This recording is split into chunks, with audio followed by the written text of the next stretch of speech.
Hello, I'm Mercedes Stevenson, and this is the West Block: politics, perspectives, and players. The biggest issue in our bilateral relationship is still Meng Wanzhou's case. So that's why we have made our position very clear, to make sure that she's back in China smoothly and safely. China doesn't work quite the same way and don't seem to understand that we do have an independent judiciary from political intervention. We will continue to follow and uphold the independence of our judicial system while we advocate for the release of the two Michaels who have been arbitrarily detained by China. That was China's Ambassador Song Peiyu last week on this show, responding to a question that I asked about the two Canadians in custody in China, Michael Spavor and Michael Kovrig. Then you saw our Prime Minister, Justin Trudeau, here in Canada's reaction to what the ambassador had to say. China has been now linking the 18-month detainment of Michael Kovrig and Michael Spavor to the arrest of Huawei CFO Meng Wanzhou, who's being held in Vancouver. Should Canada take a tougher stance when it comes to dealing with China? Joining me now to talk about this is Canada's former ambassador to China, David Mulrooney. Good morning, Mr. Mulrooney. Good morning, Mercedes. You had a chance to watch that interview with the Chinese ambassador. What did you make of his comments? Well, as you indicated, he made no bones about connecting the Meng Wanzhou case with the detention of the two Michaels. And I think what we're getting there is the mask slipping. China is now no longer worrying about pretending that there is some legal reason for detaining our two citizens. And they're showing both a power play to intimidate us, and they're showing contempt, frankly, to Canada and to Canadians. And we're seeing this in more of their diplomatic announcements and messages, but we're seeing the real China in all of this.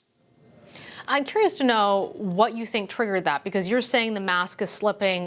Canada's current ambassador to Beijing, Dominic Barton, made a comment saying essentially he thinks he drank too much of the Kool-Aid, that China is alienating people. What is leading to this change in posture in how China is addressing the international community?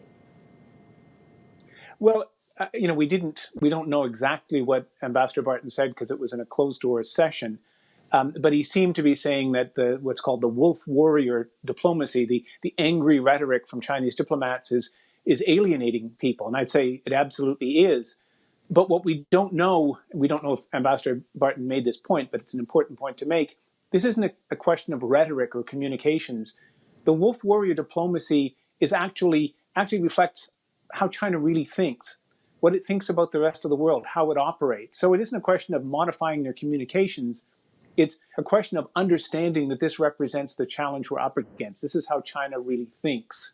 And that should be informing Canadian public policy. It should be informing our response to China. And I haven't really seen evidence of that yet. So how does China think? What does China think about the rest of the world, especially Canada? It thinks of Canada. It's interested in Canada for a lot of reasons. Chinese people want to go to Canada, visit Canada, study in Canada. It's a country that has some interesting technologies. But basically, China sees Canada as a vassal state of the United States, as a minor country that it can push around. And part of their great anger at the Meng Wanzhou process and the fact that she's facing extradition hearings is China's outrage that a country as small as Canada would dare to do this. So we're seeing this reflected in how the ambassador is now speaking. We've also been seeing it in the last week or so from the Chinese consulate in Calgary that have been taking on Premier Kenney. So Chinese diplomats are not afraid to take on elected officials in Canada, to take on the Parliament of Canada and to show their contempt. And that's the real thing. So what should the Canadian government be doing in response to this? Well, the other thing that we've been seeing, and this is really, really interesting, is a growing consensus among like-minded countries that when we come out of the pandemic and when things begin to return to normal, and I hope that happens soon, that there's a reappraisal of how we engage China. Australia has been leading that process and using China's pandemic cover-up as the sort of opening question in a new debate about how we engage China. Canada's been a bit of a laggard. We've endorsed some of the things that Australia and others have been saying, but we haven't been in the lead. And I think we've got to take a much more active role and understand that things are changing in fundamental ways. And we've got to get our own system in tune with those changes. And part of it involves what's referred to as decoupling, perhaps having a less comprehensive engagement with China, focusing on core interests, but not feeling obliged to say yes to everything that China suggests. China wants to impose a national security law on Hong Kong that is raising major concerns about democracy and civil liberty there. What is China trying to do there, and what do you believe the consequences of this law will be? China is deeply frustrated because the Hong Kong government, which is the level of government that should be looking at security issues like this, tried to do this about 17 years ago. And popular response from the people of Hong Kong, who were legitimately afraid that this would really interfere with their basic rights to communicate, to write, to speak out, to demonstrate, Hong Kong's people forced it to be set aside. Now, China, seeing us all distracted by the pandemic, is going to do the work itself.